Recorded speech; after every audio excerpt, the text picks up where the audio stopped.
Hey everyone, this is Emily from burlapkitchen.com, where I'm all about simplicity. So step one to all my crafts is to remove the cat from the workspace.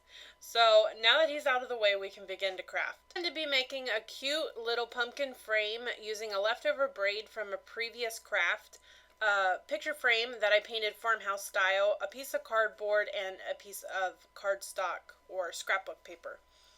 So I cut the cardboard insert to fit my frame. And now I'm just going to take the cardboard insert and I am going to trace that onto my scrapbook paper. I'm using the Buffalo Check scrapbook paper because that's pretty popular again this year. So I'm going to go ahead and cut that out.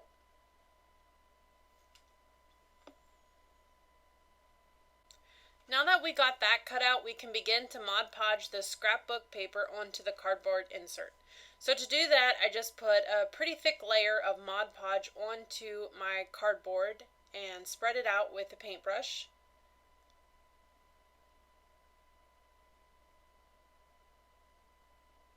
I'm going to add a little bit more. You want to make sure you get full coverage on this.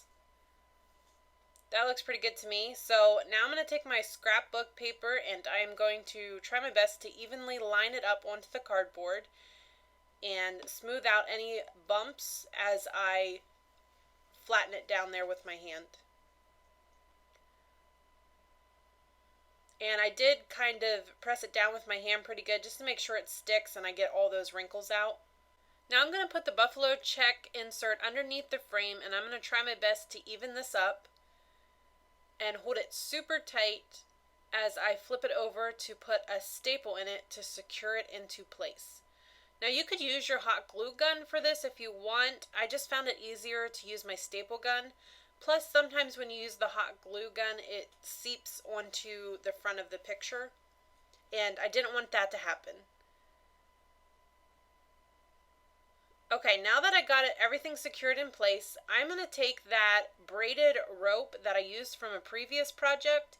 If you're wondering how I did this, I just took 3 pieces of fabric that I cut into strips and braided them. So I'm just right now sort of playing with this braid to see how I want it to look before I start gluing everything down. Now that I got a better idea of how I want it to look, I'm going to go ahead and begin to glue everything in place. So I just sort of held my finger on the fabric there where I wanted it to go. That way it didn't move on me. And now I'm just going to start to put my glue down and start to wrap my braid around. This is going to help me to form a cute little pumpkin shape. Just make sure when you're doing this you lay your braid down flat and you don't get it sideways. It just looks prettier when it's flat, in my opinion. So we're going to keep wrapping this around until we get to the end here. And you could really make your pumpkin as big or as little as you want depending on how big your braid is or how small your braid is. That looks pretty good to me, so I'm going to go ahead and cut the rest of this off.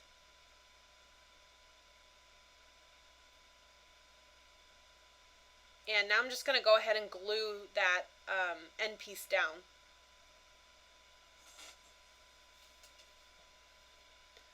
I'm going to take a stick here. This is just a stick that I found from my backyard, and I'm going to cut it down to the size that I want it.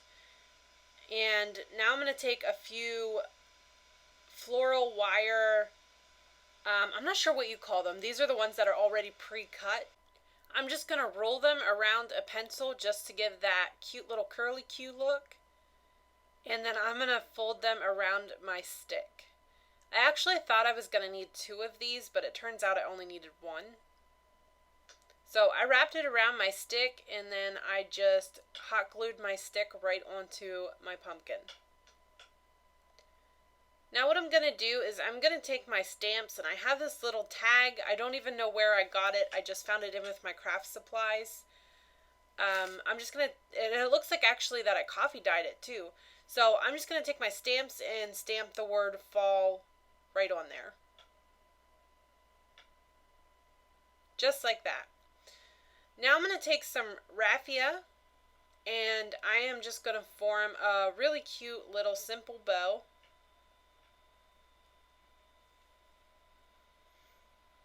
I have to keep my bows simple because I am not the greatest at making bows.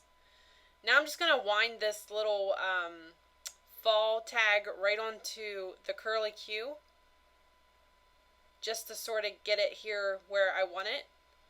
And I'm going to take my raffia and I am just going to hot glue that to the base of my stem, just like that. And I'm just going to hold it in place here until everything is dry.